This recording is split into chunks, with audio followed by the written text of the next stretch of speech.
Bienvenidos hermanos al encuentro con la palabra, inspirados en la oración breve, el ciego Bartimeo: Jesús, hijo de David, ten compasión de mí.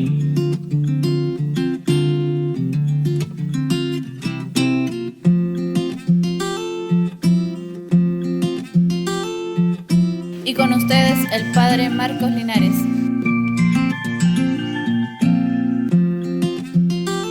La lectura del Evangelio de hoy está tomada de Mateo, capítulo 16, versículos del 13 al 19. En aquel tiempo, cuando llegó Jesús a la región de Cesarea de Filipo, hizo esta pregunta a sus discípulos: ¿quién dice la gente que es el Hijo del Hombre? Ellos le respondieron: unos dicen que eres Juan el Bautista, otros que Elías, otros que Jeremías o alguno de los profetas. Luego les preguntó: ¿y ustedes quién dicen que soy yo? Simón Pedro tomó la palabra y le dijo: tú eres el Mesías, el Hijo de Dios vivo. Jesús le dijo entonces: dichoso tú, Simón, hijo de Juan, porque esto no te lo ha revelado ningún hombre, sino mi Padre que está en los cielos.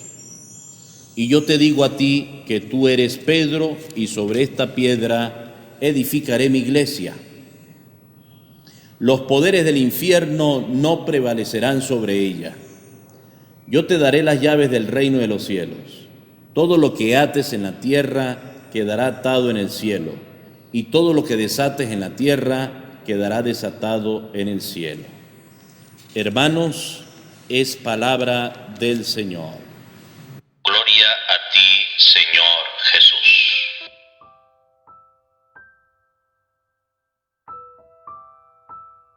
La lectura del Evangelio de hoy está tomada de Mateo, capítulo 16, versículos del 13 al 19.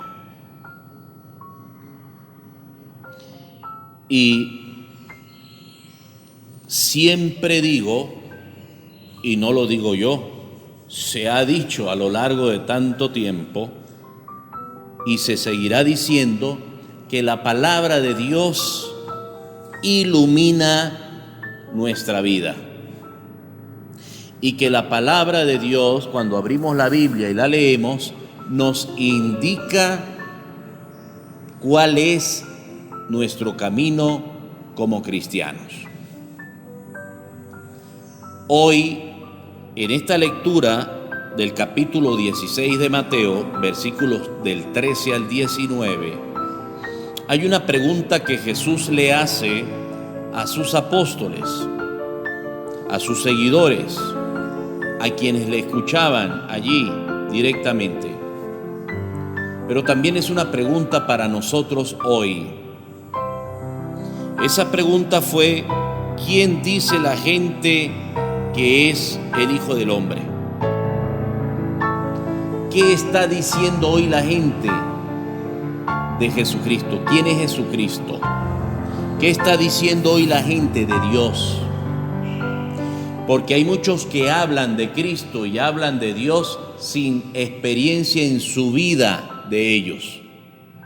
No lo han experimentado para nada.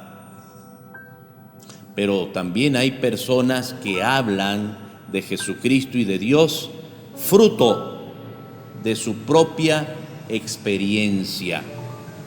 Para mí, dicen algunos, Cristo es aquel que transformó mi vida para bien. Otros dirán: yo invoqué mucho a Cristo y Cristo no hizo nada en mi vida. Invoqué mucho a Dios y Dios no hizo nada en mi vida, y por eso yo no creo en Dios y Dios no existe. Pues aquí Jesús deja claro que es muy importante responder esta pregunta acerca de quién es Él. Una cosa es, ¿qué dicen de mí? Nosotros sabemos lo que dicen muchas amistades de Jesús. Nosotros sabemos lo que dicen muchas amistades de Dios, incluso familiares, incluso vecinos, que cuando vamos a hablar de Dios nos mandan a callar, nos mandan a hacer silencio. Y nosotros muchas veces accedemos a esto, que no debiera ser. Porque si yo tengo una experiencia de Dios, de un Dios vivo que ha actuado en mi vida, de un Dios que es amor y que es misericordia, de un Dios que nos protege, de un Dios que ha enviado a su Hijo para nuestra salvación, yo debiera proclamar, yo debiera hablar sin miedo acerca de Jesús, sin discusión y mucho menos sin ofender a los demás.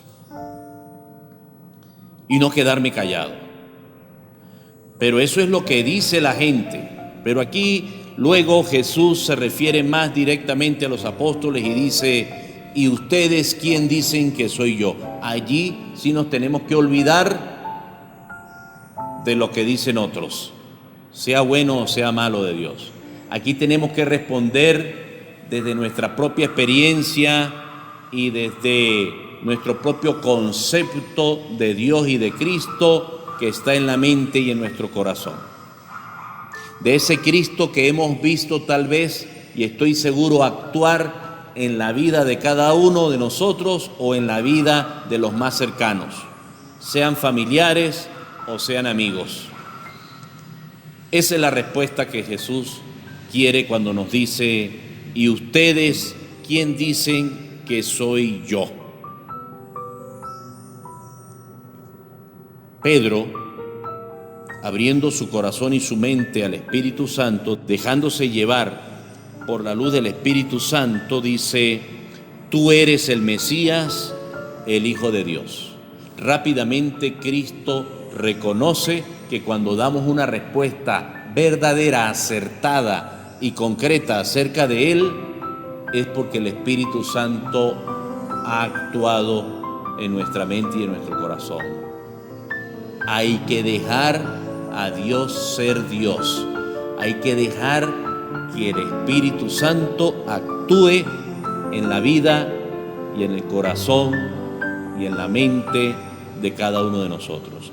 Si dejamos que el Espíritu Santo conduzca nuestra vida, nos ilumine, jamás estaremos perdidos.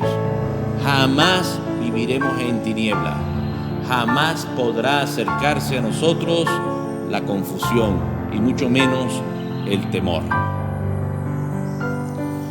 Ningún hombre se lo ha revelado, le dice Jesús a Pedro, ninguno, sino solamente esto ha sido obra de Dios. Obra de Dios. Y entonces yo te doy una misión a ti. Te voy a dar las puertas del cielo. Y más que las puertas, te voy a dar las llaves de las puertas del cielo. Allí, vas a estar en las puertas allí, pendiente para abrir y cerrar. Y todo lo que ates en la tierra quedará atado en la tierra. Y todo lo que desates quedará desatado allá arriba también en el cielo. Lo que ates en la tierra quedará atado en el cielo. Y lo que desates en la tierra quedará desatado en el cielo.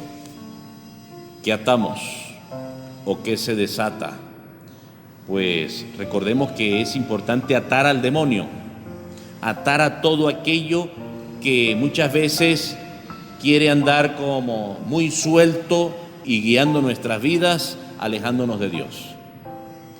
¿Y qué se desata? Se desata el amor, se desata la caridad, se desata la solidaridad, se desata la ayuda de unos para con otros, se desata la paz, la serenidad y la paciencia. Por supuesto que está acá el sentido y están en estas palabras de Mateo 16, versículos 19, la base de lo que llamamos nosotros el sacramento de la confesión. Un sacramento de la confesión que no es otra cosa que reconocer humildemente nuestra ofensa a Dios y al mismo tiempo hacer el propósito de mejorar, de cambiar y de acercarse a Él. San Pedro y San Pablo, dos figuras importantes y dos hombres importantes para el sostenimiento de nuestra iglesia, desde antes, hoy y siempre. Pero dos hombres dedicados a Dios, después de haberle ofendido a Dios. Dos hombres de ejemplo de lo que significa acercarse a Dios con humildad y pedir perdón, y dejarse transformar por su amor. ¿Cuántas veces el pobre Pedro recibió de Jesús algo así, alguna expresión como la de apártate de mí, Satanás? Apártate de mí, Pedro, porque piensas según los hombres y no como Dios. Pero también las negaciones de Pedro. Y sin embargo, Pedro recibió perdón de Dios, porque aceptó en su corazón y le dolió la ofensa que hizo. Y le vino desde allí la misión de ser base, piedra angular, o más bien base y piedra de la iglesia, sobre la cual se construye la iglesia y se construyó la iglesia. Pero supo del pecado y al mismo tiempo supo de lo que significaba acercarse a Jesús con arrepentimiento y con dolor. Y Pedro, ¿cuántas veces ofendiendo a los cristianos, ofendiendo a Dios y dando muerte a aquellos que defendían a Cristo? Y sin embargo, por allá en el libro de los Hechos de los Apóstoles, capítulo 9, también vemos que se abrió a la conversión. Cayó rostro en tierra, rodilla en tierra, y desde allí le vino su conversión, su cambio. Y se puso entonces a dar testimonio de un Dios cercano, de un Dios que le había salvado, de un Dios que le había demostrado su amor y su misericordia. Pedro y Pablo conocieron del pecado, conocieron también dónde está el perdón en Dios, cuál es la manera y la forma para acercarse, el arrepentimiento de dolor de corazón con humildad. Y Pedro y Pablo que recibieron una gran misión y una gran tarea para dar a conocer a Cristo y para extender la misma iglesia que Jesús le encomendó a Pedro. Pero también Pedro y Pablo nos enseñan las palabras y lo que significa: el Señor nos libra de todos nuestros temores. No lo olviden, el Señor nos libra de todos nuestros temores.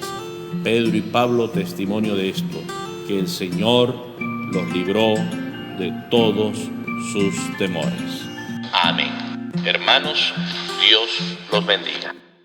Hermanos, y los invito a hacer clic donde dice suscribirse al canal de YouTube para que les lleguen las notificaciones cada vez que leamos y meditemos la palabra.